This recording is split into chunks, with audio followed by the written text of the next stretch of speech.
धरमपाजी पंजाबचा सुपुत्र, मुंबईचा सुपरस्टार. आज भारतीय सिनेमाच्या इतिहासातील एक महाकाय पर्व संपलेला आहे. हिंदी चित्रपटसृष्टीचा हिमॅन म्हणजेच लाखो हृदयांचे लाडके धरमपाजींचे आज आपण स्मरण करत आहोत. धरमपाजींसाठी जग कदाचित एक मोठा स्क्रीन होतं, पण पंजाबची माती मात्र त्यांच्या जीवाचा श्वास होती. ते नेहमी म्हणायचे, बॉम्बेत राहिलो तरी माझी आत्मा पंजाबमध्येच राहते. जगासाठी ते धर्मेंद्र होते, पण पंजाबसाठी ते कायमचेच धरमपाजी म्हणजेच मोठे भाऊ असं म्हटलं जायचं. 8 डिसेंबर 1935 रोजी लुधियानाच्या नसराई गावामध्ये त्यांचा जन्म झाला. आई बाबा, कुटुंब साधं गावाकडचं बालपण. बाबा सरकारी शिक्षक, घरामध्ये शिस्त आणि संस्कार, आणि दुसरीकडे भरपूर शेती, बैल, ट्रॅक्टर, मातीचा सुगंध आणि मनामध्ये पेरलेलं स्वप्न. ते स्वतःला म्हणायचे, मी शेतकऱ्याचा मुलगा आहे आणि मला त्याचा अभिमान आहे. धरमपाजींच्या वडिलांचं गाव ढंगोन. आजही तिथे त्यांचे चुलते, काकू, चुलत भाऊ राहतात.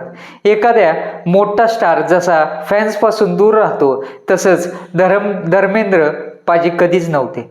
रात्रीच्या वेळेस ते शांतपणे आपल्या लोकांना भेटायला यायचे.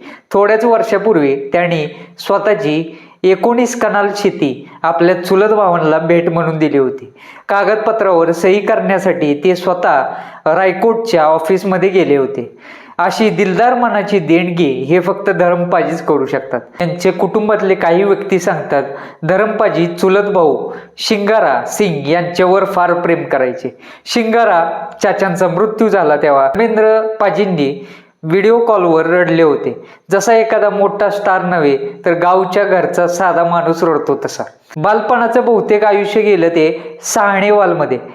शाळा, मित्र, रेल्वे स्टेशन, पहिली स्वप्न सगळी इथेच. आणि डोळे मिटून स्वतःला म्हणायचो, धर्मेंद्र, एक दिवस तू नक्की मुंबईला जाणार आणि मोठा अभिनेता होणार. आणि एका रात्री सायनेवाल स्टेशनवरून फ्रंटियर मेल सुटली.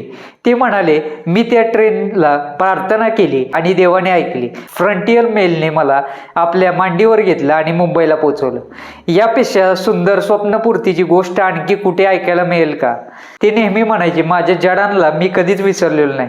मुंबईत राहताना देखील ढंगोन, सायनेवाल, लालटन या गावांची आठवण त्यांना नेहमी दाटून यायची. धरमपाजी नाहीत, पण त्यांच्या अभिनयाची परंपरा, त्यांचा साधेपणा आणि त्यांचं मातीवरती प्रेम कधीच मिटणार नाही. धरमपाजी, तुम्हाला लाख लाख सलाम. तुम्ही होता, आहात आणि सदैव राहाल. भारत तुम्हाला कधीच विसरणार नाही.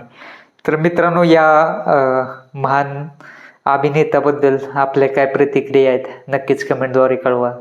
धन्यवाद.